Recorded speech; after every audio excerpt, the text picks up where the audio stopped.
cristianismo sin evangelio, no hay cristianismo sin palabra de Dios, no hay culto sin palabra de Dios. Y el culto verdadero, hermanos, es cuando está la autoridad de la palabra de Dios. Si no hay palabra de Dios y que el culto tiene que abarcarlo mayormente la palabra de Dios, no es culto. Hoy día, por la pesadez de nuestro corazón, de nuestra mente para recibir la palabra de Dios, se hacen mensajes de 25 minutos, 30 minutos, no tienen sentido. 2 horas un culto, 25 minutos de palabra, no. Como decía un pastor, no recuerdo ahora, si hay que cortar en el culto, cortémosle a la alabanza, cortémosle a otra actividad, menos la palabra de Dios. Amén. Por eso tenemos el tiempo suficiente para la palabra de Dios en esta hora. Ya leímos 2 pasajes, Mateo capítulo 28, donde le invito a que esté ahí, por favor. Obviamente hoy vamos a caminar por la escritura. Tengo 5 pasajes para que lo miremos, lo analicemos. En este culto especial que estamos unidos aquí en Tuluá, quiero compartir un mensaje que se llama Nuestra Misión. Amén. Amén. Nuestra misión. Hermano, la razón por la cual nosotros tenemos una iglesia en Cali, la Iglesia Bautista Reformada del Dios Viviente, y estamos aquí en Tuluá levantando una obra, una iglesia, es con el fin de que podamos cumplir nuestra misión, llamado por la escritura o colocado acá como título de los pasajes que leímos, la gran comisión. Es decir, cada creyente que ha sido salvo, bueno, si es creyente, es una redundancia, ha sido salvo. Cada creyente, además de ser responsable con su iglesia local, que Dios así lo ordenó, tener una iglesia local donde congregarse y cumplir con los mandatos requeridos, debe cumplir la misión que Dios le encomendó, como lo vamos a estar viendo ahora. Hermano, la gran comisión fue el último mensaje que Jesús dejó. Jesús estuvo 3 años y medio compartiendo en la tierra y habló de muchas cosas, pero la gran comisión la dejó para el último, fue su último mensaje. De hecho, usted si ve los evangelios, vamos a leer hoy los 4 evangelios de la gran comisión y vamos a leer Hechos, usted se va a dar cuenta que Jesús vive 33 años y medio aproximadamente, tiene 3 años y medio de ministerio, pero Él muere, resucita. Después de la resurrección pasan 40 días donde Él está, y en esos 40 días se le aparece a los discípulos, ya Él resucitado, y es ahí donde Él les deja la gran comisión. La gran comisión es como aquel mensaje cuando usted se tiene que ir para otro país o se va de viaje, y usted, o cuando yo salgo a mi esposa le ratifico, acuérdese de esto, ¿no? O sea, lo primordial, lo prioritario que quiero que haga mientras yo estoy ausente, ese es el último énfasis. Y Jesús se fue, hermanos, aproximadamente 2000 años, pero pronto está para venir. En cualquier momento va a venir. Pero Él dijo, mientras yo me voy, yo los voy a comisionar, les voy a entregar un encargo que cada uno debe hacer. Esto no es para un grupo de misiones, esto no es para un grupo de evangelismo, esto no es para el que tiene, entre comillas, el don de evangelismo, porque el don de evangelismo no existe. Existe es el evangelismo en cada persona que debe evangelizar, debe cumplir el mandato. Entonces, hermanos, yo preguntaría, ¿cuántos anhelan que hayan muchas más personas en Cali, en la iglesia local de Cali? ¿Cuántos anhelan que hayan muchas más personas en la iglesia de Tuluá? Hermanos, nos toca cumplir nuestra misión. Nos va a tocar cumplir nuestra misión. El problema y pensaba yo ahorita mientras nuestro hermano Oscar nos hablaba de la predestinación, es que Ahí como que nos hemos frenado porque hemos llegado a pensar, como Dios ya nos predestinó, Dios ya tiene un grupo selecto predestinado para salvación, entonces van a ser salvos sí o sí. No, amado hermano, ese es un error gravísimo. Porque la predestinación de que Dios va a salvar sí o sí, eso le compete a Él en su soberanía. Pero el medio que Él dejó para salvación se llama la predicación del Evangelio, y eso nos compete a nosotros como iglesia. Y usted no debe estar indagando por ahí, ¿será predestinado o no para compartirle? No. Ni debemos tenerle el tema de la predestinación en nuestra mente para evangelizar, sino que tenemos que tener es una urgencia de entender que esas personas que vemos día a día, sean familiares, amigos, vecinos, compañeros de trabajo, lo que sea, si no son salvos, si no conocen el Evangelio, se van a condenar, van a ir al infierno, y que está en nuestras manos llevarles el Evangelio. Así que nosotros, hermano, no queremos que la iglesia de Cali crezca más, ni la de Tuluá, ni llegar a tener un lugar propio en ambas partes, porque a la larga eso es lo que queremos, un lugar de reunión. Estos días que leía yo con mi esposa la escritura de cómo Salomón construyó un tremendo templo, y veía cómo todo Israel llevaba dinero, todo lo que tenía para la construcción de ese templo. Yo decía, Señor, yo confío que tú nos vas a dar también un lugar de reunión. Pero hermano, ¿para qué es ese lugar? Que sea un centro de salvación. Amén. Pero a usted y a mí nos toca cumplir, porque si no lo vamos a hacer, hermano, de nada valdría el esfuerzo que estamos haciendo. Entonces, por eso yo quiero hablar acerca de nuestra misión, para que lo tengamos muy claro, mi amado hermano, que es nuestra responsabilidad. En Romanos 1:16, a manera de introducción, el apóstol Pablo, con el deseo de ir a visitar a los hermanos que estaban en Roma, él dijo, yo quiero ir a predicarles también el Evangelio a ellos. Y entonces en Romanos 1:16 da la razón, dice, porque no me avergüenzo del Evangelio. El problema es que muchos de nosotros nos avergonzamos del Evangelio. Yo no sé, si alguien se llegase a avergonzar del Evangelio, tendría que mirar si realmente ha sido convertido. Porque Pablo decía, yo no me avergüenzo del Evangelio. ¿Por qué? Porque es poder de Dios, ¿para qué? Para salvación. ¿A quién? A todo aquel que cree. Diría luego en Romanos 10, ¿y cómo creerán si no hay quien les predique? Entonces, el Evangelio es para salvación, y las iglesias existen para salvación. Sí, estamos como iglesia para edificarnos.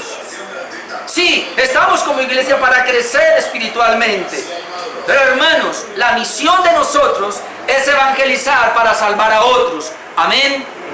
O sea, cada persona nueva que llegue debe convertirse en un hermano nuestro. Y la manera es llevándole el Evangelio. Ahora, la predicación no es del pastor, de algunos líderes, sino de cada hijo de Dios. Cada creyente. En el libro de los Hechos se manifiesta que cada persona se encargaba de llevar el mensaje. Usted después puede buscar 1 Corintios 9:16, donde el apóstol Pablo dice, si anunciar el Evangelio no tengo por qué gloriarme, porque me es impuesta necesidad y ay de mí si no anunciar el Evangelio. Tenemos que llegar a ese nivel del apóstol Pablo, donde él decía, ay de mí, ¿qué será de mí si yo no anuncio el Evangelio? Me parece que ese es uno de los problemas que yo he visto en los reformadores. A veces nos quedamos demasiado quietos, pero nosotros tenemos que tomar, hermanos, esa palabra que Dios nos está dando, esa palabra que cada vez estamos escuchando, aplicarla a nuestras vidas, pero correr a llevarle el mensaje a aquellos que no lo tienen. Amén. Mire, ¿cuántos familiares usted tiene que en este momentico, si llegaran a morir, partirían para el infierno de una? Porque no han escuchado el Evangelio. Entonces es muy importante, hermanos, que nos preparemos para la misión. Yo quiero hablar entonces de 5 aspectos que encontramos aquí en la misión que el Señor nos dejó. La primera vamos a mirarla en el Evangelio de Mateo, como ya lo tenemos, capítulo 28, versículo 16. Voy a hacer otra vez la lectura. De ese pasaje, Mateo capítulo 28, versículo 16, pero los 11 discípulos se fueron a Galilea, al monte donde Jesús les había ordenado. Y cuando le vieron, le adoraron, pero algunos dudaban. Jesús se acercó y les habló diciendo: toda potestad me es dada en el cielo y en la tierra. Por tanto, id y haced discípulos a todas las naciones, bautizándoles en el nombre del Padre y del Hijo y del Espíritu Santo, enseñándoles que guarden todas las cosas que os he mandado. He aquí yo estoy con vosotros todos los días hasta el fin del mundo. Dos cosas quiero marcar ahí en esa primera parte. El mandato específico. Cuando vemos aquí hay un mandato específico y es ir y hacer discípulos. Amén. El mandato no es ir y evangelizar o compartir, aunque eso tiene que ver con el hacer discípulos, pero el mandato específico es que vayamos a hacer discípulos. Jesús comisiona a los 12 y los 12 están representando a la iglesia, a los creyentes que iban a venir después, es decir, a nosotros. Amén. Nos representa a nosotros. Entonces, el mandato específico es ir y hacer discípulos. Ahora, ¿qué es un discípulo? ¿Sabe que la palabra discípulo viene de disciplina? Y hermano, nosotros en el mundo éramos indisciplinados, estoy hablando con Dios. Tal vez usted era disciplinado en su trabajo, en su estudio, pero era un disciplinado con relación a Dios. Es decir, usted no sacaba tiempo para Dios. A usted, a Dios no le importaba, las cosas de Dios no le importaban. El problema grave que se ve es que siendo creyente siga siendo indisciplinado. Es decir, que no tome en serio las cosas de Dios. Se supone que un creyente es discípulo, es decir, es disciplinado. Un discípulo tiene un maestro que le está enseñando para que él sea disciplinado, en este caso en la vida espiritual. Así que confiamos de que usted es un discípulo, de que los creyentes ya somos discípulos, pero hay que hacer discípulos a las otras personas. Obviamente, sin predicación del evangelio no se puede hacer discípulos, como lo vamos a ver más adelante. Pero ¿qué está marcando específicamente Mateo?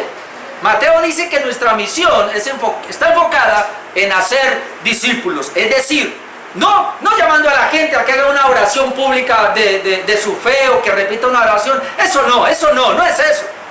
Es presentarle el evangelio y ver cómo esa persona va a llegar a una genuina conversión y luego se va a evidenciar por un fruto en su vida. Y que esa persona seguirá siendo disciplinada en la iglesia. Un discípulo de Cristo es uno que es disciplinado con el Señor en este caso. Ahora, hay un peso acá de por qué el Señor mandó a ser discípulos y tenemos el respaldo. Y el versículo 18 dice: toda autoridad me ha sido dada, ¿dónde? En el cielo y en la tierra. Por tanto, muchas veces nos da como temor, nos da como miedo, pero nosotros podemos hacer el trabajo. El hermano Oscar nos compartía, a veces, y yo también era demasiado tímido, ¿verdad? En muchas cosas comenzando, pero sabe, Dios nos da el poder, Dios nos da la capacidad, porque dice que Él tiene toda potestad, toda autoridad le ha sido dada. Por eso es que Él nos envió a hacer discípulos. Es decir, el hacer discípulos no depende de nosotros, sino depende de que Él tiene el poder y tiene la autoridad en el cielo y en la tierra. Amén. Y entonces podemos ir. Lo otro que veo acá, antes de pasar al otro punto, es los medios para hacer discípulos, versículos 19 al 20. Y ahí hay 4 verbos bien marcados para entender. Dice, por tanto, ir. En el original la palabra dice, es yendo o habiendo ido.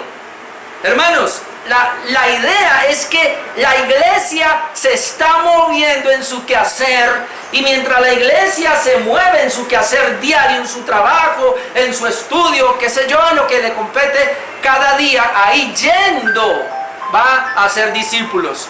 El problema es que a veces hemos relegado esta de hacer discípulos o de evangelismo solamente a un momento, como me pasó a mí mucho tiempo atrás, que yo tenía programas de evangelismo.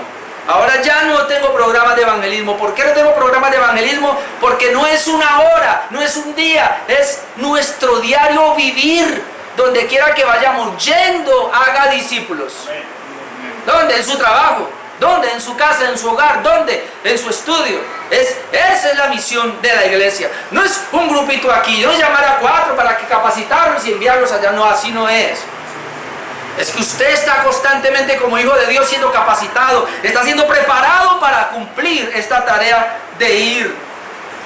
Lo segundo que vemos dice hacer. La palabra hacer viene de formar, pero se refiere al involucramiento del creyente en la tarea de Dios.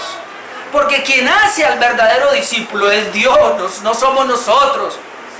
Nosotros somos medios que Dios usa, pero a usted como discípulo y a mí como discípulo, quien nos hizo fue el Señor, pero Él usa los medios. Amén.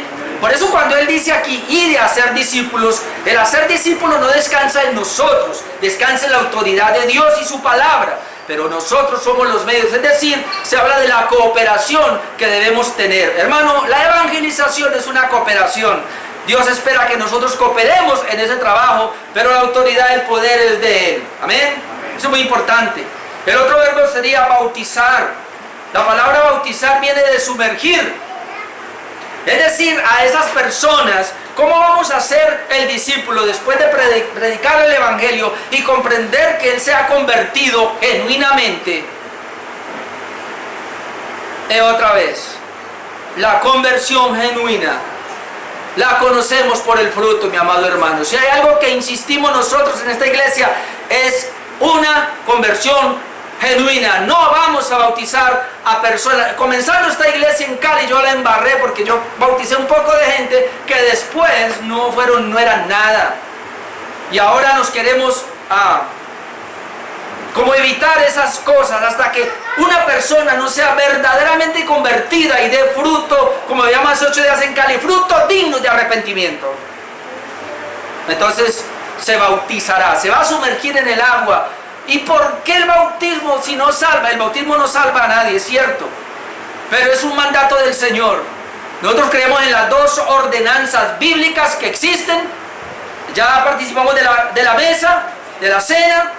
Eso hay que hacerlo cada 8 días en cada culto. Nosotros lo hacemos porque somos fieles al Señor en ese punto. Y el bautismo. Pero nos cuidamos de saber a quién se va a bautizar. Porque el bautismo, según Romanos capítulo 6, es una identificación con nuestro Señor Jesucristo en su muerte y en su resurrección. Donde Pablo nos está diciendo lo siguiente: fuimos sepultados con Cristo a la muerte, pero fuimos resucitados con Él para novedad de vida. Es decir, cuando una persona la vamos a bautizar o la vamos a sumergir en agua, lo hacemos porque ella espiritualmente ya se sumergió en Cristo. Ella ya fue sepultada con Cristo, es decir, su viejo hombre fue sepultado y resucitó a una nueva vida, es una nueva criatura. Y cuando esa persona vemos que es una nueva criatura por el fruto que da, entonces ahora la bautizamos. Y ese bautismo externo ha tipificado algo que ocurrió en su corazón interno. Amén. Una nueva vida. El problema que tiene la gran mayoría de las iglesias hoy día es que están bautizando a inconversos, están bautizando a impíos. Y Dios no nos llamó a eso, nos llamó a ser discípulos para bautizarles, y hasta que ellos no demuestren verdaderamente que son nuevas criaturas en Cristo, entonces no se les puede bautizar. Y el otro verbo es enseñar. La palabra enseñar aquí es adoctrinar. Y esto es muy importante. 19, por tanto, id a ser discípulos a todas las naciones. Es decir, aquí abarca todo lugar. Bautizándoles, y nos da la fórmula de hacerlo en nombre del Padre, del Hijo y del Espíritu Santo. La fórmula trinitaria. Porque nosotros creemos que hay un solo Dios, pero en 3 personas. Amén. Cada persona es diferente, pero Dios es uno solo. Y a esas personas se les enseña, se les adoctrina. Al discípulo se le está adoctrinando que guarden todas las cosas que os he mandado. Hermano, yo aquí he insistido y lo insisto otra vez: si usted es un discípulo de Cristo, no va a guardar unos mandamientos, los que usted quiere, son todos. Dice Jesús que guarden ¿qué? Todas las cosas que os he mandado. Y las cosas que el Señor mandó son las mismas que el Padre había mandado en el antiguo pacto. El Señor no trajo un nuevo mensaje. El Señor vino a traer claridad al mensaje que ya estaba en el antiguo pacto. Amén. Muy importante que tengamos, a excepción de la ley, obviamente, no de la ley moral, sino la ley ceremonial y la ley civil. La ley moral sigue vigente para nosotros. Porque hay gente que dice, ay no, yo ya no, la ley, aparte, ahora yo la ley de Cristo. ¿Sí? ¿Cuál es la ley de Cristo? La misma ley moral de Dios, no ha cambiado. Y Él vino a decir, enséñele todo lo que yo os he mandado. Y si usted quiere saber qué nos mandó el Señor, si quiere leas el Sermón del Monte. El Sermón del Monte, Mateo capítulo 5, 6 y 7, se va a dar cuenta. Hay un pequeño dato de qué nos mandó. ¿Y la promesa cuál es?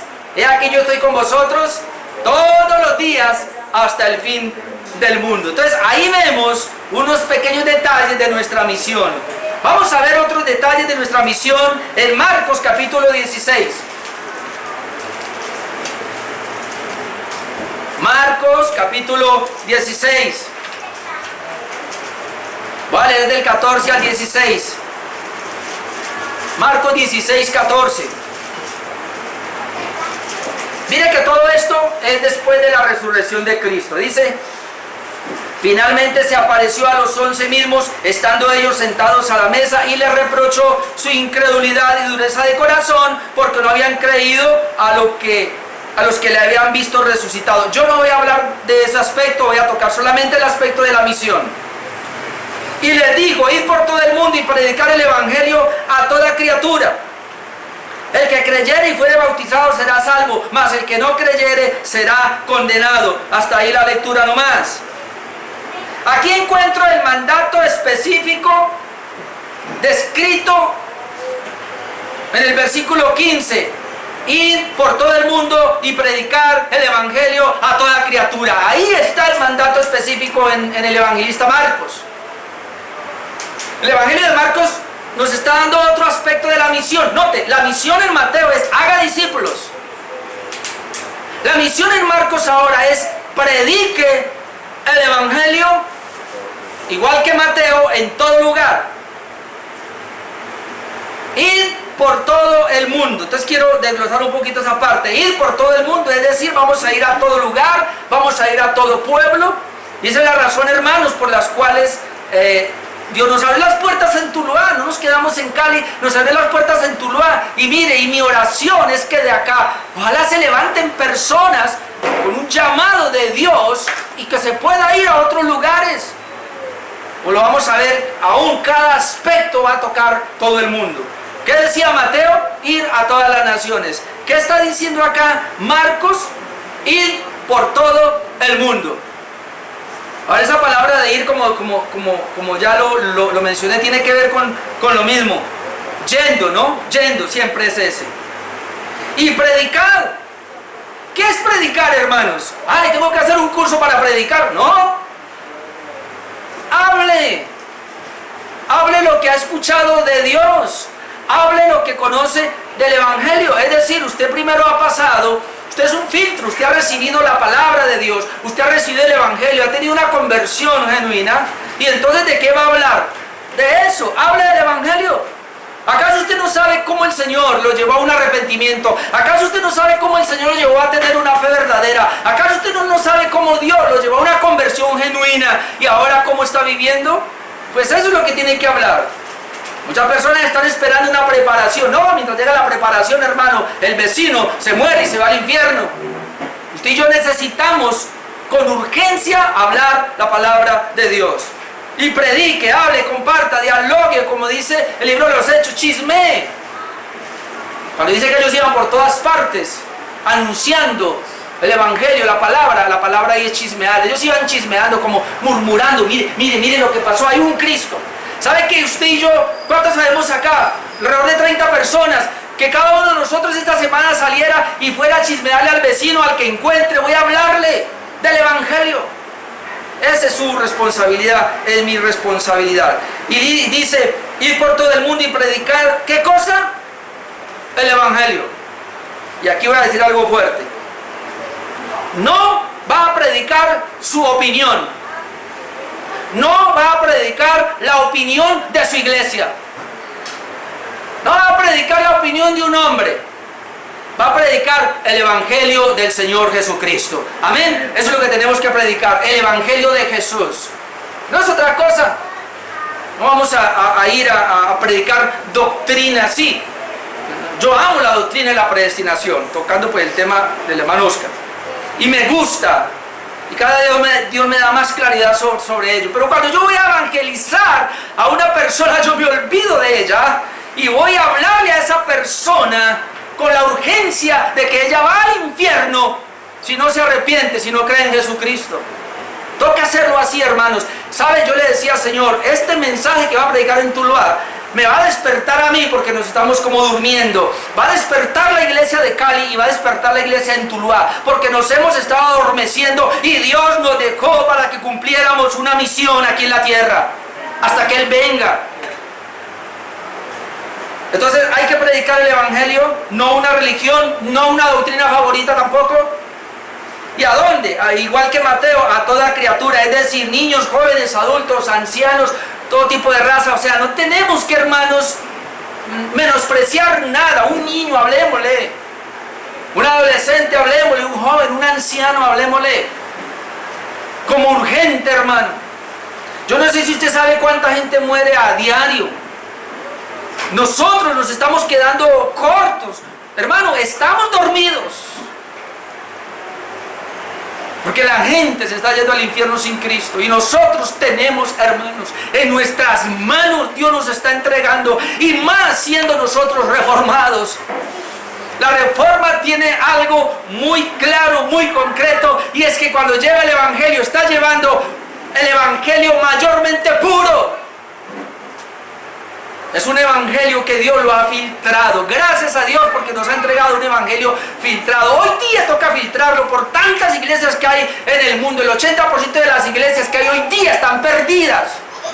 No tienen el verdadero evangelio. Pero y nosotros, que Dios por su gracia nos lo ha dado, lo estamos atesorando tanto que no lo queremos compartir. No, hermanos, nos toca salir. Amén, nos toca salir. Porque eso es lo que dice Jesús, ir por todo el mundo y predicar el Evangelio a toda criatura. Las consecuencias inevitables de predicar el Evangelio, a algunos no les gusta, versículo 16. El que creyere y fuere bautizado será salvo, mas el que no creyere será condenado. ¿Cuáles son las consecuencias inevitables que van a venir al predicar el Evangelio? En primer lugar, el que creyere y fuere bautizado será salvo. Aclaro el punto. Nunca Marcos está diciendo que la persona debe ser bautizada para ser salva. El énfasis de Marcos aquí es el que creyere. Como un verdadero creyente, inmediatamente él se va a bautizar como una evidencia de que ha creído, y entonces por eso esa persona es salva. Es decir, en ese tiempo las personas creían e inmediatamente las llevaban a bautizar porque creían genuinamente, creían verdaderamente y eran bautizados. En nuestro tiempo nos toca esperar un poquito. ¿Y por qué nos toca esperar un poquito, hermano? Vean, los judíos era impresionante. Los judíos se conocían la Torá, los judíos se conocían el antiguo pacto. Ellos sabían quién era el Mesías que iba a venir. Y si viene el Señor y les predica el Evangelio y el Espíritu Santo les aclara, ellos solamente dicen: ¡ay, sí! Ese es el Mesías que estábamos esperando. Es Cristo, claro, yo creo en Él. Y de una eran bautizados. En cambio, tú y yo tenemos el problema de que hemos sido ya adoctrinados muy mal, ya sea por su religión, cualquiera que ésta sea. Y luego cuando llega el Evangelio tiene peros y refuta. ¿Y por qué esto? ¿Y por qué lo otro? Y eso tenemos, ese es el problema que tenemos hoy día con la mayoría de las personas. Él le va a hablar del Evangelio y inmediatamente le sacan otra cosa. ¿Saben qué pasa? Yo voy a predicar el Evangelio y lo primero que me dicen es: ¡ay, pero es que esos pastores se están enriqueciendo con el diezmo! Entonces siempre tienen ahí como un freno, y a usted le dicen lo mismo y hay un freno ahí. Por eso nos toca insistir, pero mire lo que dice el resultado: el que creyere y fuere bautizado, es decir, como una evidencia, será salvo. Hermano, usted predica el Evangelio para que las personas sean salvas. Amén. Para eso predicamos. El anhelo de nuestro corazón es llevar el Evangelio a todas las personas para que ellas sean salvas. Y si no, y el que no creyere será condenado, va a ir al infierno. ¿Podrá usted decirle eso? Ahora más adelante voy a enfatizar un poquito ese punto. Miremos la parte número 3 de la entrega de la misión, Lucas capítulo 24.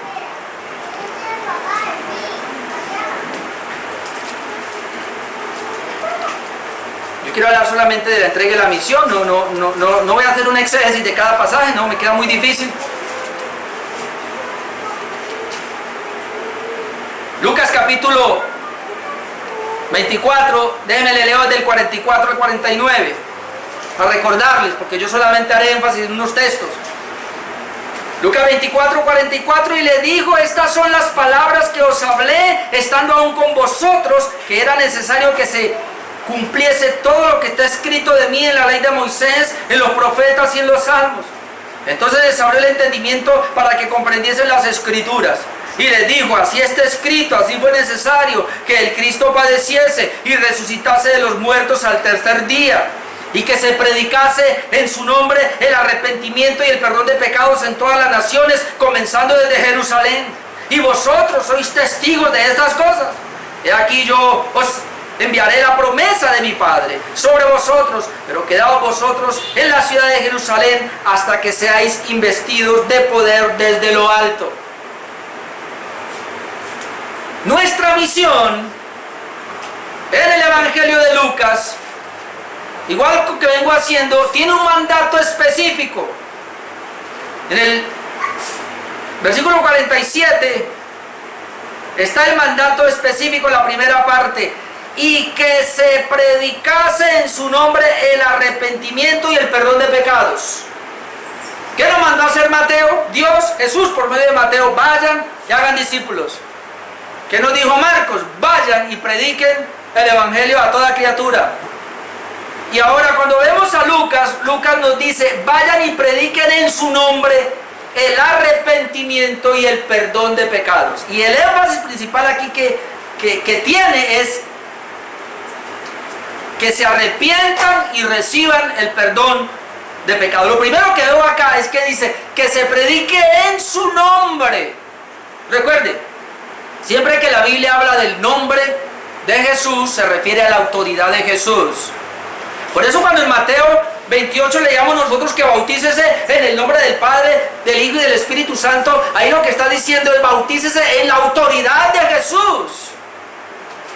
Y la autoridad que dio Jesús es bautizar en el nombre del Padre, del Hijo y del Espíritu Santo. Es decir, esa es la autoridad.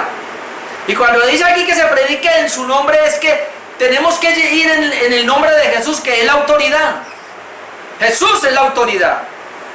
Entonces, predique en esa autoridad, es lo que dice el verso, y que se predicase en su autoridad. Hermano, predicar el Evangelio en nuestra propia fuerza, en nuestras propias palabras, no está bien. O sea, Dios puede actuar, obviamente, pero no es lo mejor. Debemos siempre llevar la autoridad del nombre de Jesús, y esta autoridad del nombre de Jesús implica hacerlo como Él dijo que tenía que hacerse, decir lo que Él dijo que se tenía que decir, y por lo menos aquí nos dice que hay que predicar. Usted dice: ¿pero qué predico?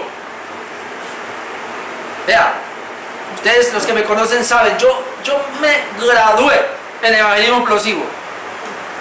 Además de ser director, fui director de las clínicas de evangelismo explosivo. Y aunque es un método muy bueno, lo que nos va a llevar a una genuina conversión es la autoridad de Jesucristo.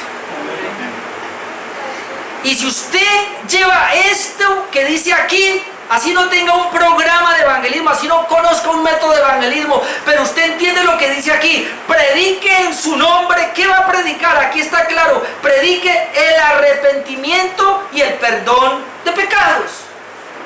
En otras palabras, a las personas se les debe predicar arrepentimiento, como lo hizo Juan el Bautista y lo hizo Jesús comenzando. ¿Qué es lo que no se predica hoy, lamentablemente? Y aclaro aquí, cuando hablamos de arrepentimiento, y usted lo va a encontrar así en la palabra, siempre apunta a la conversión. En términos teológicos nosotros entendemos que es conversión. Y la palabra conversión es una moneda con dos caras, que usted lo entiende ya bien, pero para el que no ha comprendido eso todavía. Es una moneda con dos caras que lleva arrepentimiento genuino y fe verdadera. Es decir, cuando usted lee la escritura, los evangelios o en las cartas, Nuevo Testamento, usted se da cuenta, y aún en el Antiguo Pacto, que hay arrepentimiento, usted tiene que buscar el otro lado, que es la fe. ¿Por qué? Porque no hay arrepentimiento verdadero sin una fe genuina. Y no hay fe genuina sin un arrepentimiento verdadero. Así que cuando Lucas dice aquí que se predique en su nombre el arrepentimiento, lleva implícita la fe. Es decir, es la conversión. Usted entiende, nosotros predicamos a las personas el evangelio. En este caso predicamos el arrepentimiento. ¿Qué es esto? Para predicar el arrepentimiento a una persona, primero hay que hablarle del pecado. Usted está en pecado. ¿Y cuál es el pecado suyo? Que usted está lejos de Dios, que usted vive sin Dios, que usted vive su propia vida a su manera, no está viviendo a la manera de Dios, no está viviendo a la manera de la palabra de Dios.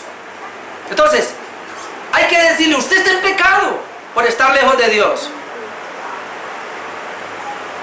Y si usted sigue en esa condición, usted va a ir al infierno. ¿Qué debe hacer? Debe arrepentirse, y obviamente le habla de la fe.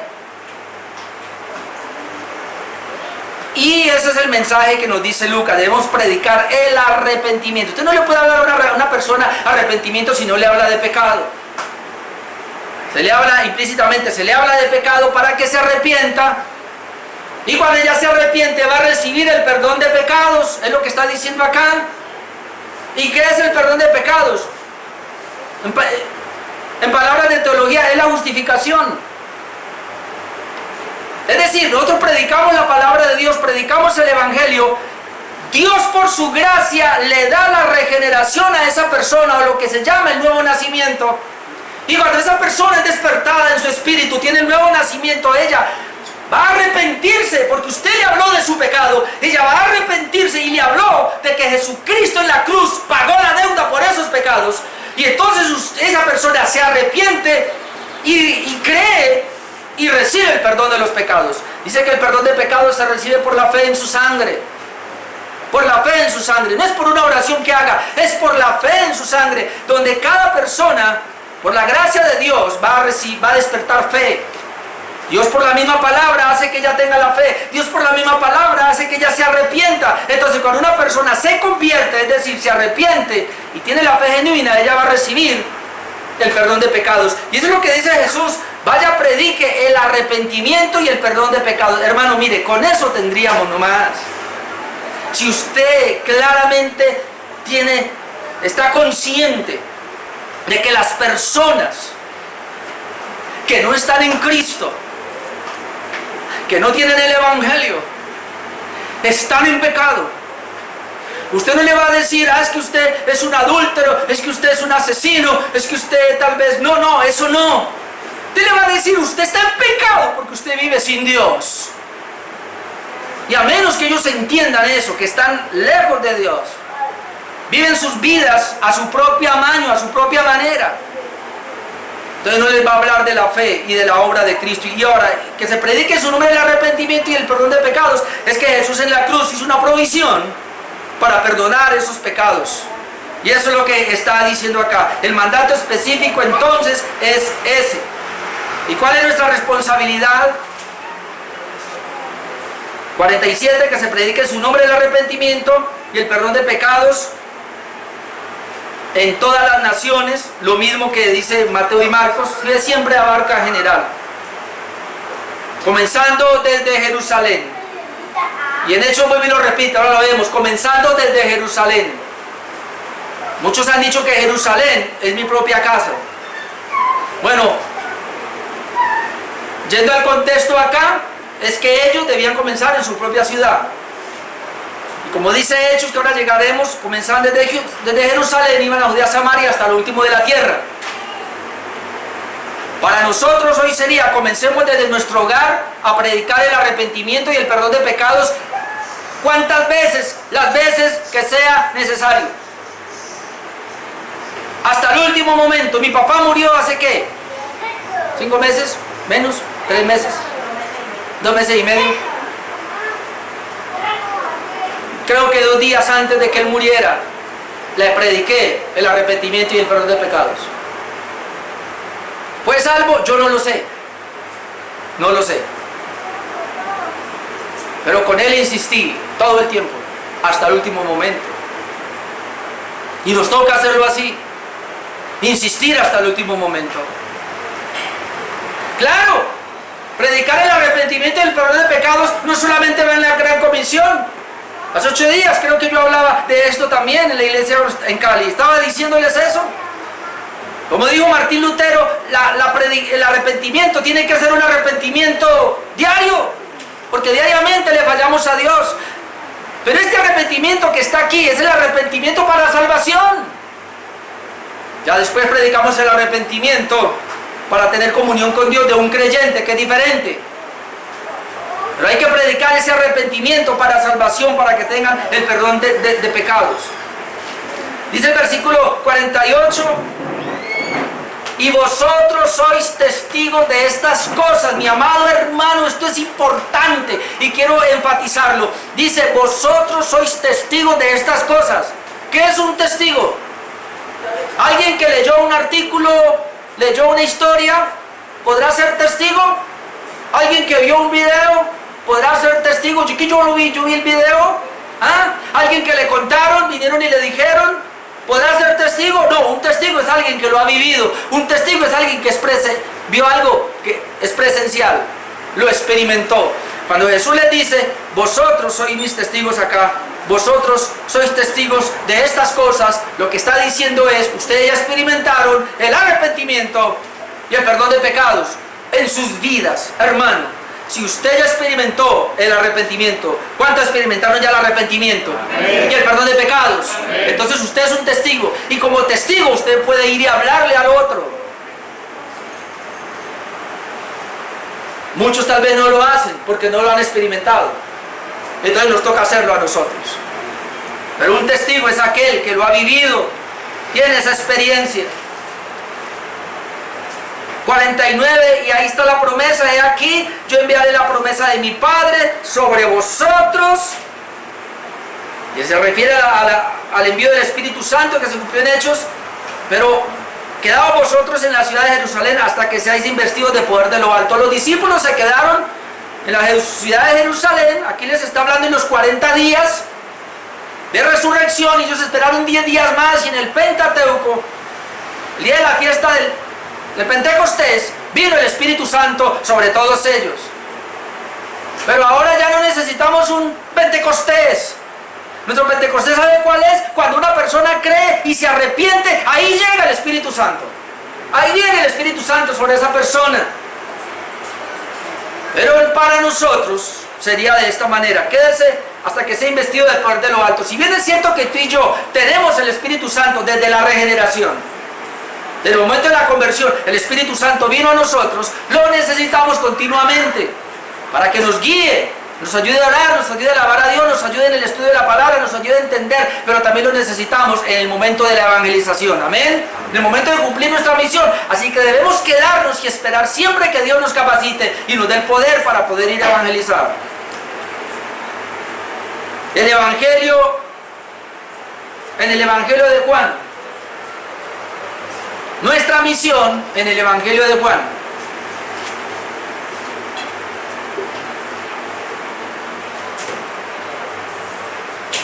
Juan capítulo 20,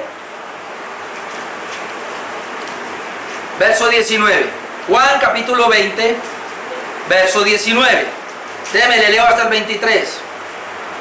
Cuando llegó la noche de aquel mismo día, el primero de la semana, estando las puertas cerradas en el lugar donde los discípulos estaban reunidos por miedo de los judíos, vino Jesús y puesto en medio les dijo: paz a vosotros. Esa paz ahí es shalom, paz. Y cuando les hubo dicho esto, les mostró las manos y el costado, y los discípulos se regocijaron viendo al Señor, es decir, este es. Entonces Jesús les dijo otra vez: paz a vosotros. Esa es otra paz.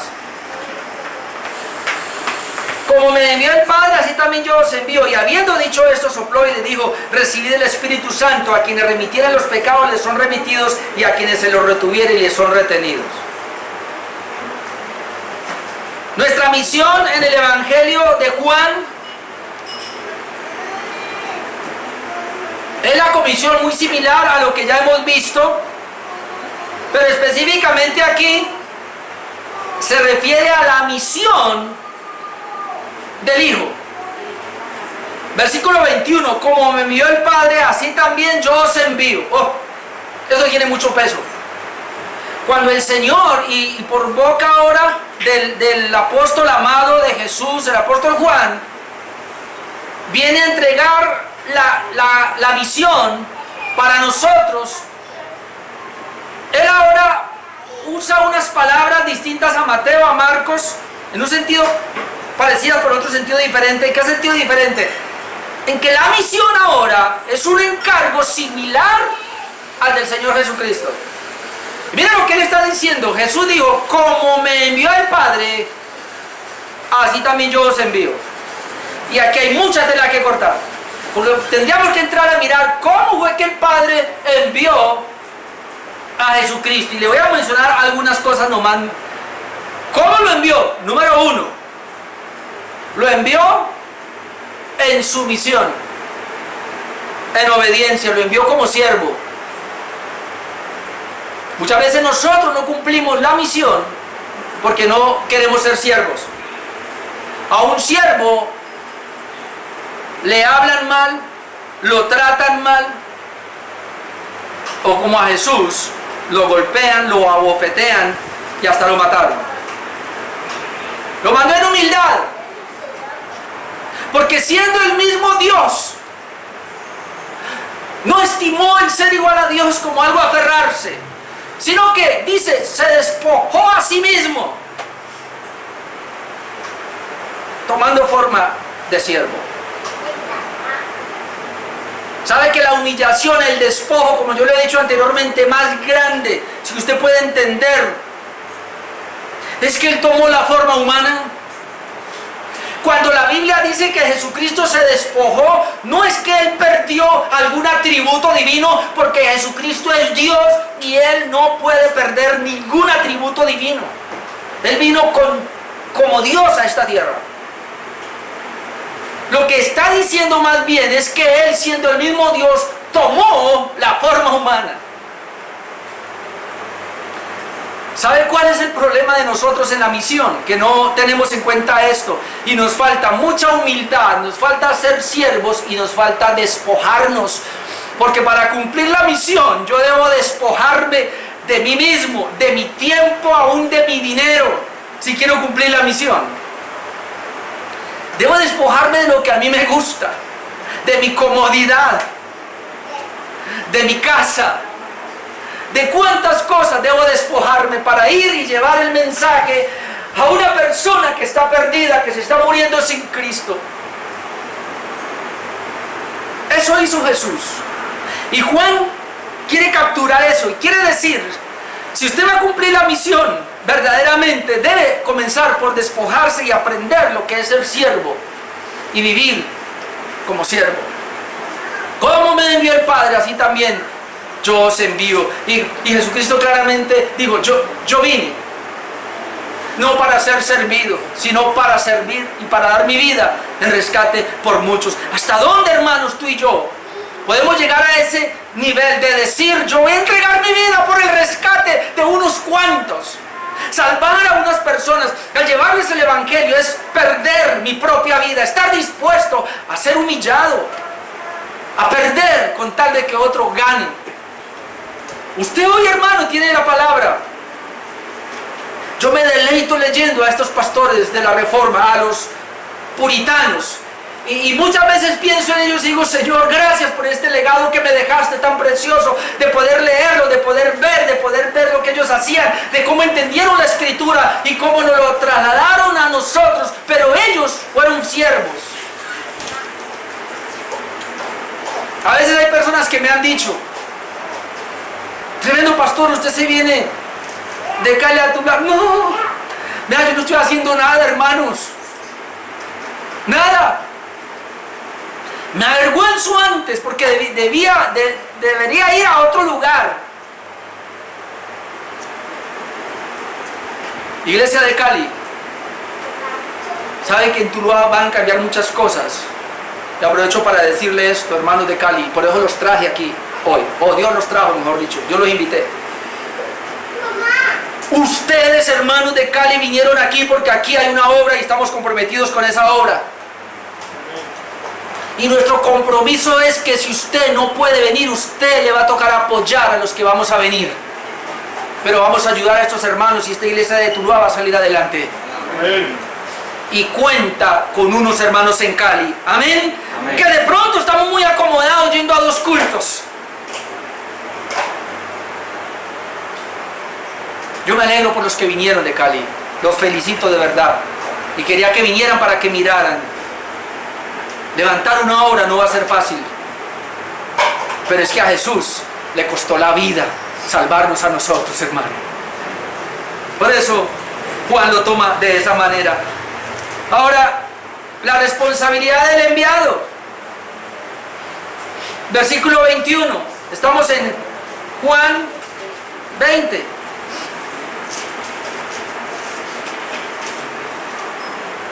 Versículo 21, entonces Jesús les dijo, paz a vosotros. La primera paz de Shalom es un saludo.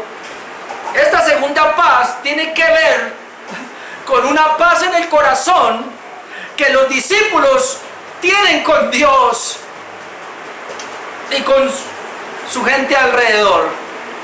Es decir, la misión se va a cumplir cuando tú y yo estamos gozando en la presencia de Dios con una paz genuina, porque los pecados de nosotros fueron arrancados y porque usted camina en integridad con Dios. Déjeme decirle, hermano, en mi experiencia como cristiano, cuando yo he estado con pecados por ahí escondidos, eso me ha detenido mi misión. Entonces, cuando dice aquí paz a vosotros, está diciendo, ustedes están en paz con Dios, hay una comunión con Dios y por eso ustedes van a hacer la misión. Paz a vosotros como me envió el Padre, así también yo os envío. Y habiendo dicho esto, sopló y les dijo, recibid el Espíritu Santo. Un problema este pasaje, yo lo sé, pero algunos han entendido que lo que está diciendo ahí es como que el Señor les decía, les soplo el Espíritu Santo. No es que le dio el Espíritu Santo ahí porque el Espíritu Santo vino 10 días después, el día de Pentecostés. Y vino sobre todos ellos. Pero es como un anticipo para decirles, en otras palabras, la misión se debe cumplir solamente con el poder del Espíritu Santo. Necesitan al Espíritu Santo.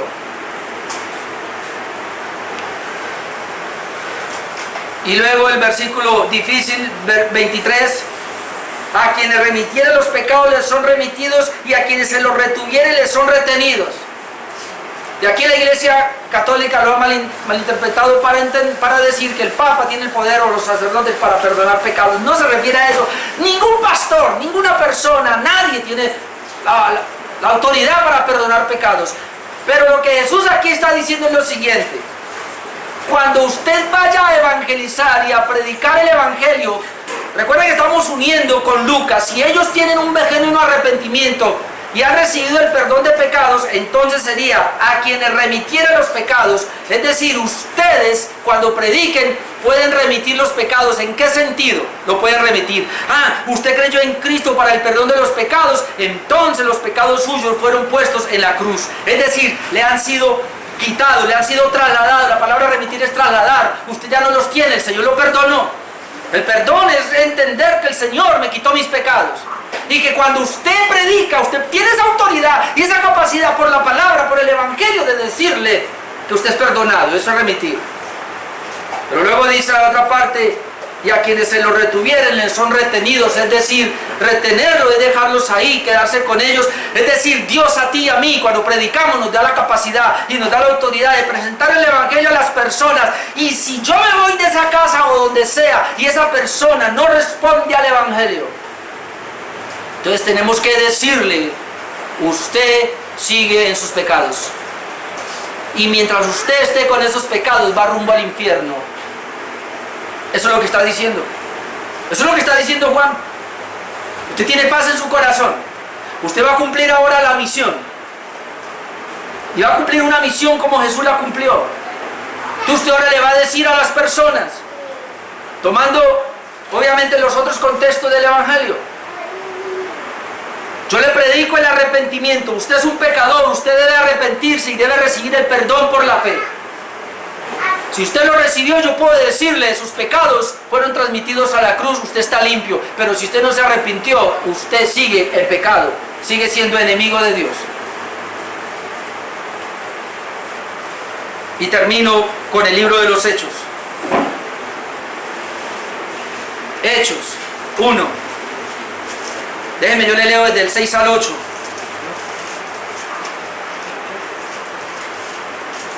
Hechos 1, 6.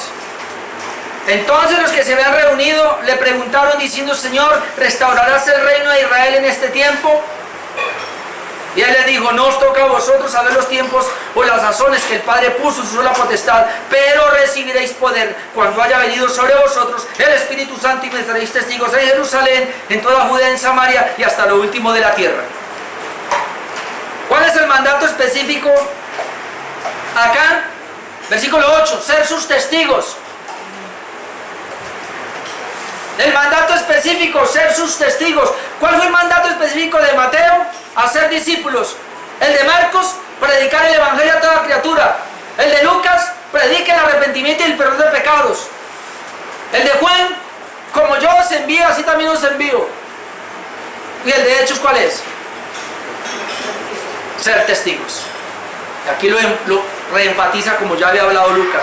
Ustedes son testigos de esto. Ahora le dice, versículo 8, pero recibiréis poder cuando haya venido sobre vosotros el Espíritu Santo y me seréis testigos. Me seréis testigos. Ya dije que es un testigo. Tiene que haber experimentado primero el perdón, el arrepentimiento, el perdón de pecados. Eso es lo primero que tiene que haber hecho. Es decir, el testigo es de primera mano. Yo lo vi, por eso hablo. Yo lo experimenté, por eso lo comparto. Nadie que no haya sido regenerado, que no haya tenido una genuina conversión, no es candidato para ser un testigo. Un testigo de Jesucristo es el que ha sido regenerado y ha tenido una conversión genuina con el fruto de la santificación, fruto del Espíritu. Ahora, ¿no será que eso es lo que pasa en muchas personas, que por no haber experimentado una genuina conversión, entonces no pueden ser testigos? Porque esto es para todos. Ellos nos estaban representando. Es más, ahí cuando él está hablando, y por lo que podemos entender, habían ya 120 personas. Ahí no solamente vemos que estaban los 12 apóstoles, sino que vemos, bueno, Judas ya se había ido. Vemos que estaban 120, según lo que nos da el relato luego, que se fueron a donde estaban reunidos y habían 120 orando, esperando la promesa del Espíritu que viniera. Pero quiero decirle algo antes, y es la forma de ser testigos para cumplir la misión. Hermano, no perder nuestra misión por ocuparnos en cosas que no nos competen. Y es lo que diría el versículo 6 y 7, mire lo que Hechos 6:6. Hechos 1:6, entonces los que se habían reunido le preguntaron diciendo: Señor, ¿restaurarás el reino de Israel en este tiempo? ¿Sabe que esa pregunta, y yo ya le he dicho, es interesante? Porque ellos al preguntar esto, ¿por qué preguntaban esto? Porque ellos creían que Jesús iba a restaurar el reino políticamente. Pero Jesús vino a restaurar el reino espiritualmente, amén. Y ahorita el reino es espiritual. Cuando venga por segunda vez, ya será el reino político, donde el Señor va a reinar. Ahora es espiritual. Entonces ellos están preguntando por ese reino político. ¿Restaurarás el reino en este tiempo? El Señor les dice: mire, no les toca a ustedes saber los tiempos ni las sazones que el Padre puso en su sola potestad. Es decir, esto no es de su incumbencia. Cuando yo pensaba en esto, ¿sabe a qué conclusión llegué? Hermano, míreme. Yo amo estudiar teología. De hecho, sigo estudiando y voy a estudiar hasta que me muera, si Dios me lo permite. Yo amo ahondar en ciertas doctrinas que son bien difíciles. Y entre más difíciles, mejor. Porque puedo escuchar a más expositores a ver qué dicen. Y a ver con cuál me caso. Pero no será que por estar nosotros ahí tan enredados en profundizar y ahondar en ciertas verdades, doctrinas que a veces ni entendemos, estamos descuidando nuestra misión, estamos descuidando nuestra tarea, estamos descuidando nuestra labor. Por eso le dice, a ustedes no les toca saber eso, eso le compete al Padre. Entonces, ¿qué nos toca? Mire, voy a leerlo con el 8. Y les dijo, no os toca a vosotros saber los tiempos o las sazones que el Padre puso en la potestad, pero esto es lo que les toca a ustedes, que recibiréis poder cuando haya venido sobre vosotros el Espíritu Santo y me seréis testigos. Ahora, esto ya se cumplió, ellos ya recibieron el poder y ya recibieron el Espíritu Santo en Hechos capítulo 2. Para nosotros, ¿qué es? Ya recibimos al Espíritu Santo, pero necesitamos recibir más poder. Amén. Cada vez más poder, más presencia de Dios en nuestras vidas, o tomando más nuestras vidas para Él. ¿Y qué? Y entonces me seréis testigos. Es decir, en vez de estar preocupados de pronto por una doctrina y nos quedamos, porque a veces es lo que nos pasa. Hagamos las dos cosas, no solamente nos encerremos a recibir doctrina y aprender y aprender y aprender mientras el mundo se nos está yendo al infierno. Hagamos las dos cosas, recibamos pero evangelicemos, cumplamos la tarea, hagamos nuestra misión, recibamos el poder de Dios, recibamos la capacidad del Espíritu Santo y seamos sus testigos. Me seréis testigos, ¿y dónde? Ahora lo dice, en Jerusalén, en Judea y Samaria y hasta lo último de la tierra. Es decir, el Señor está diciendo, unos los voy a dejar aquí, a otros los voy a mandar allá, a otros más lejos. Es decir, hermano, tú y yo tenemos que ser conscientes de algo. La misión de nosotros no se remonta únicamente a la iglesia local. La misión de nosotros tiene que ser fuera de nuestra iglesia local. No nos podemos centrar solo en nuestra ciudad donde vivimos. Nuestra misión tiene que abarcar otros departamentos, otras instancias locativas. Tenemos que salir de nuestra comodidad. La misión siempre nos va a sacar de nuestro estado donde nos hemos encerrado nosotros mismos. Y este mensaje busca levantarme a mí y levantarlo a usted, de que Dios nos está hablando hoy por su palabra, de que hay que hacer la misión, de que hay que salir, y que si Dios nos dio la oportunidad de tener una obra en Tuluá, es para que comprendamos que Dios ama a las naciones y que tiene mucho pueblo allá que debe venir a los pies de Jesús. Pero tú y yo tenemos que hacer el trabajo. No podemos dormirnos, sino que nos toca hacer nuestra misión. Entonces yo concluyo diciendo, la misión de cada creyente, no de unos pocos. La misión es de cada creyente, no de unos pocos. Amén. Así lo dijo Mateo, vayan discípulos. Así lo dijo Marcos, predica el evangelio a toda criatura. Así lo dijo Lucas, prediquen el arrepentimiento y el perdón de pecados. Así lo dijo Juan, como el Padre me envió, así también yo os envío, y esa misión es para nosotros. Y así lo dijo otra vez Lucas en el libro de los Hechos. Ustedes reciban el poder para que sean mis testigos. Mi amado hermano, esa es nuestra misión. Amén. Póngase de pie y vamos a orar.